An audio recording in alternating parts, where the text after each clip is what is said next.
पसीना, आखिरी सेकंड का सस्पेंस और स्टेडियम में गूंजती हुई आवाजें। स्पोर्ट्स एनिमे का मजा ही कुछ अलग होता है। मैं हूं आपका होस्ट ARM ब्रदर से और आज मैं लेकर आया हूं top 5 best sports anime of all time की अल्टीमेट लिस्ट। बॉक्सिंग रिंग से लेकर बास्केटबॉल कोर्ट तक और वॉलीबॉल नेट से लेकर फुटबॉल ग्राउंड तक आज हम सारी बाउंड्रीज तोड़ने वाले हैं। तो बिना किसी बकवास के सीधा शुरू करते हैं रैंक नंबर 5 से। दोस्तों, लिस्ट की शुरुआत करते हैं एक ऐसे एनीमे से जिसे देखने के बाद आपका दिल करेगा कि अभी बास्केटबॉल उठाए और कोर्ट पर चले जाए। नंबर 5 पर है कुरुकोस बास्केटबॉल। ये कहानी नॉर्मल स्पोर्ट जैसी बिल्कुल नहीं है। इसकी शुरुआत होती है जेनरेशन ऑफ मिरेकल से, जहां 5 ऐसे खिलाड़ियों की टीम थी जो इतनी ज़्यादा जीनियस थे कि उन्हें कोई हरा नहीं सकता था। पर उनके बीच एक फैंटम सिक्स्थ मैन यानी छठा खिलाड़ी भी था जिसे लोग अक्सर नोटिस नहीं करते थे, और वही है हमारा मेन कैरेक्टर कुरुकोस तत्सुया।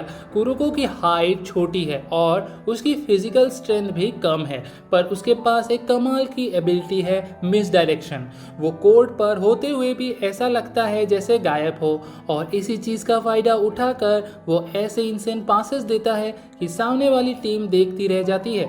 अपने नए दोस्त कागामी त्यागी के साथ मिलकर कुरुको डिसाइड करता है कि वो जेनरेशन ऑफ मिरेकल्स के उन 5 जीनियसेस को हराकर अपने स्कूल टीम को नंबर 1 बनाएगा। इसमें हर कैरेक्टर के पास एक अलग स्किल है। जैसे कोई पूरे कोर्ट से 100% एक्यूरेट शॉट शूट कर सकता है, तो कोई दुश्मन की मूव्स को कॉपी कर लेता है। ये बिल्कुल एक एक्शन एनिमे जैसा फील देता है। इसका हर एक मैच इतना फास्ट पेस्ड है कि आप अपनी स्क्रीन से नज़र नहीं हटा पाओगे। अगर आपको एक ऐसा स्पोर्ट्स एनिमे चाहिए जिसमें ढेर सारे ड्रामा, हाइप मूव्स और माइंड ब्लोइंग मैचेस हो, तो कुरुकोस बास्केटबॉल आपके लिए एक परफेक्ट पैक है।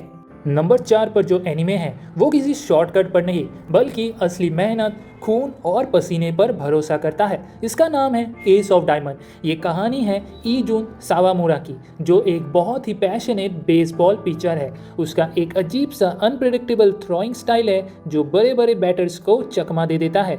उसका सपना है एक टॉप हाई स्कूल में जाकर एस बनना, यानी टीम का सबसे मेन प्लेयर। पर ट्विस्ट ये है कि जिस स्कूल में वो जाता है वहाँ पहले से ही एक से बढ़कर एक चैंपियन भरे पड़े हैं, खासकर उसका सबसे बड़ा राइवल फुरुया। बाकी एनिमे की तरह यहाँ हीरो को पहले दिन से ही सबसे बेस्ट नहीं दिखाया गया। सोवामुरो को हर एक मौके के लिए तड़पना पड़ता है, बेंच पर बैठना पड़ता है और रोते हुए अपनी गलतियों से सीखना पड़ता है।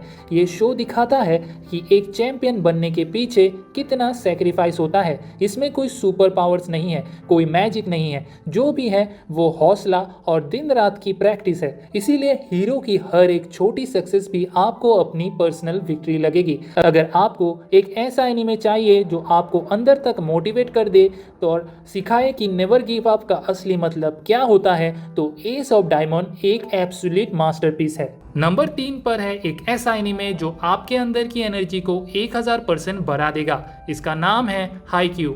ये कहानी है सोयो हिनाटा की, जिसकी हाइट काफ़ी छोटी है पर उसके सपने आसमान से भी बड़े हैं। वो वॉलीबॉल का लिटिल जाइंट बनना चाहता है, पर ब्रेक्स तब लगते हैं जब हाई स्कूल पहुंचते ही उसकी मुलाकात होती है उसके सबसे बड़े दुश्मन टोबियो कागियामा से, जिसे किंग ऑफ द कोर्ट कहा जाता है। अब ट्विस्ट ये है कि इन दोनों को एक ही टीम कारासुनो हाई स्कूल में साथ मिलकर खेलना पड़ता है।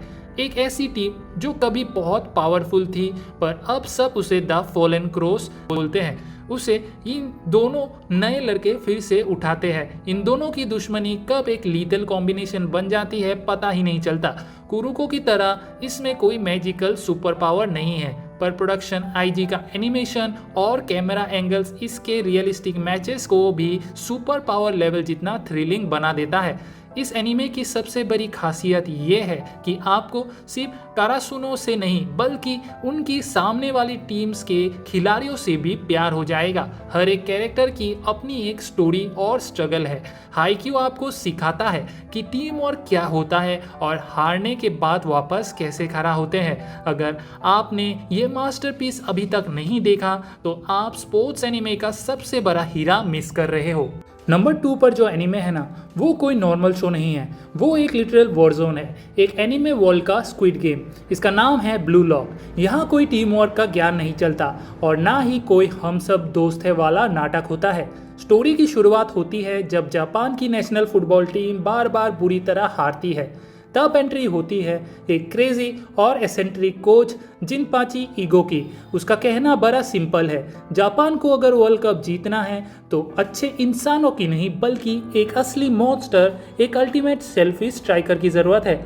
वो जापान के टॉप 300 यंग स्ट्राइकर्स को एक हाईटेक जेल जैसी फैसिलिटी में बंद कर देता है जिसका नाम है ब्लू लॉक। रूल बड़ा ही खतरनाक है, जो इस कैंपस से बाहर हुआ उसका फुटबॉल करियर हमेशा के लिए खत्म। हमारा मेन कैरेक्टर इशागी यूची इस जहन्नुम में एंटर करता है और धीरे धीरे अपने अंदर के असली ईगो और जानवर को जगाता है। ये सिर्फ फुटबॉल खेलने के बारे में नहीं है, ये एक दिमागी जंग है जहां हर प्लेयर सामने वाले का करियर खाने के लिए तैयार बैठा है।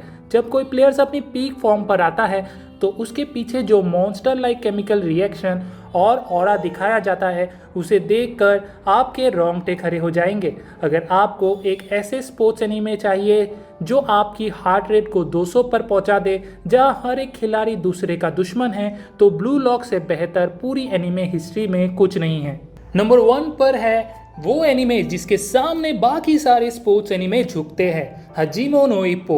ये कोई ऐसी कहानी नहीं है जहां मेन कैरेक्टर पहले दिन से ही कोई जीनियस या सुपर पावर लेकर पैदा हुआ हो। ये प्योर मेहनत, पसीना और डेडिकेशन की कहानी है। हमारा मेन कैरेक्टर मकानोची उप्पो एक बहुत ही डरता शर्माता सा लड़का है जिसे स्कूल के गुंडे रोज पीटते हैं, पर एक दिन एक प्रोफेशनल बॉक्सर उसे बचाता है और उसे अपने बॉक्सिंग जिम ले जाता है।